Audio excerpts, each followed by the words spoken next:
You obviously studied Buddhism for decades, you said, and you have your practices. You are now kind of optimized your health. So obviously we know if we are feeling good, we can think better, and we have the mental capacity to like employ these processes we just talked about. A lot of people, if they're not feeling good, they don't even have the capacity to do that self-exploration or pull themselves out of anxiety because it just spirals. Like that's the boulder going down the mountain because they don't have the resilience. Yep. And so that's why I think something like Health 360 is so important to get your baseline. When you feel better, you do better, you think better, you are open to so much more. You know, like mental health, if you have a good foundational physical health, your mental health is a lot easier to tweak and play with. It's so true. And I think obviously it works vice versa too. When your mental health isn't, if you're peaceful and calm and clear and happy and you've got all this beautiful, like, ways of thinking in your mind, then your physical health usually is also a reflection of that on some level. But to your point, getting your body healthy and fit and energized and focused, and it's has an enormous effect on your mental health for sure. I was told in my prep that you have a philosophy of like 4 F's. Do you want to talk about that? System. Yeah. Do you still go by that? I love it. We do. Yeah. So the Health 360's got the 4F. So we talked about it being very individualized. So this is regardless of what your specific goals and challenges or specific things you have going on. The program and working with your coach will be very individualized, but it's within the structure of the 4F system. So yeah, the first one is a flush, and so it goes flush, feed, foundation, fast, and not everybody needs all of it, but they're there for very specific reasons. The flush, it's not a fast. In fact, most likely we'll be upping your calories in the flush. Very nutrient-dense foods, very specific eating pattern and timing and diet plan. So you got to really prepare for this flush. It's a 2 to 3 week part of it that people that have tried everything, that are, let's say, in the fitness world and whatever, have gone through this 4F system, and they say that piece is the piece that's missing out there. And that is basically like trying to paint a beautiful picture, but already over another painting. Like, it's a way to reset your nervous system. You flush out inflammation, you upregulate your metabolism, you ease your cortisol, upregulate thyroid, flush out your liver and toxins, ease gut health. So that's what that first 2 to 3 week period is. No coffee or alcohol, people. Oof. That's the hardest part. Alcohol obviously is easy for me. Well, obvious to you. But no coffee that's a tricky one. But it's that cortisol effect. So coffee, caffeine typically has an artificial stimulant on your cortisol levels, on your stress level. So just to flush that all out. So that's the first one. Then feed, and that's when we continue to up your calories. We continue to upregulate your metabolism. We continue to shift and adjust things specific to your goals. Believe it or not, so we had a client, for instance, when I talk about upping your calories, and people are like, no, like this is very counterintuitive. Yeah. We had a client, a very, very high functioning person, well-known person, that was on about 700 to 900 calories a day, doing cardio 5 days a week and not losing weight. Oh, that's what I talk about. It's frustrating. It's over time down regulating your metabolism. Like, she was shot and also highly stressed.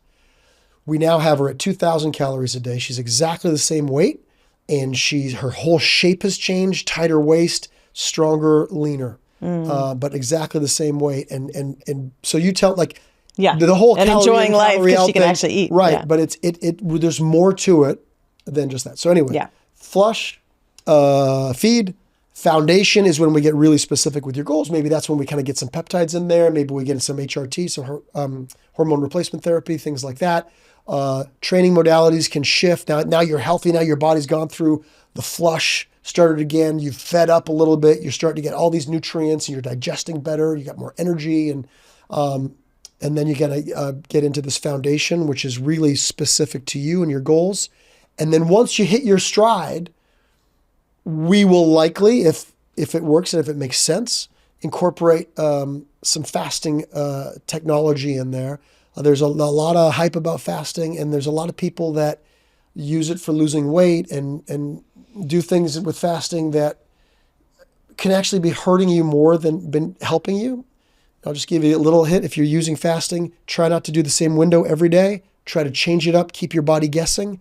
That's a biggie. And your fast is typically only as good as your feast, because if you're fasting and cutting calories in your feeding window, that's going to shut your metabolism down in a real hurry. So now you're not eating, and then you're like, oh, I feel good. I'm not eating. You've got to like really try to get those calories in, get those nutrients in your feeding window, and then change up that fasting window so your body's always guessing.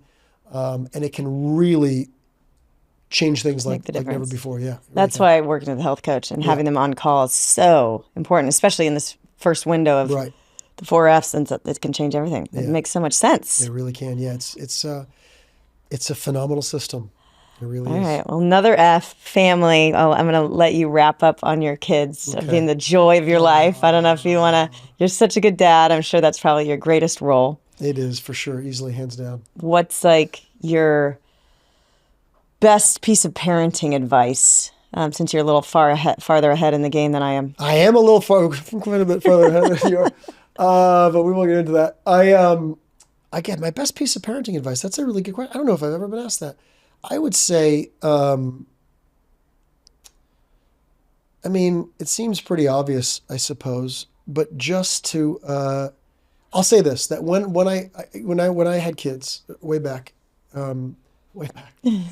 I was really living a relatively selfish lifestyle. You know, it was all about me all the time. I was kind of in this industry, a lot of attention on you, the spotlight, and it was a very me kind of attitude. And I'm sure people watching you don't really struggle with that as much.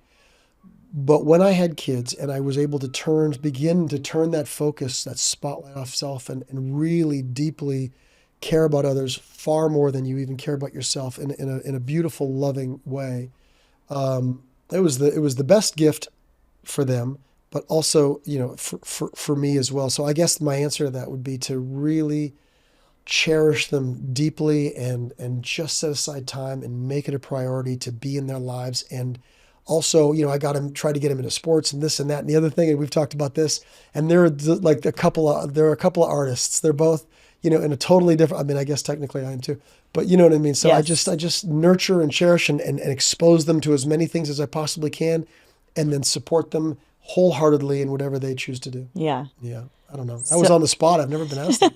That was really beautiful. I hope I don't like watch that again and be like, dude, you should have said this. Well, I always wake up and I'm like, dang it, I should have said that. Yeah. But yeah, no, I know. Riley is like, my whole life I played soccer, and I'm like a sports nut, you know? So I'm like, and I literally am like, she's probably gonna love horses and like dance, you know, two things I know nothing about, but I love. And she's great at dance, and she's like so girly, and she's refuses to play soccer because the shin guards are bad fashion. So she's very different from me in a lot of ways. That is so cute. But it's very quickly, as a parent, you know, you think these things are going to bother you, and then you're just like, no, you just want to embrace them and who they are, and then support them in nurturing those gifts that they so clearly have and those passions that they have. 1,000%.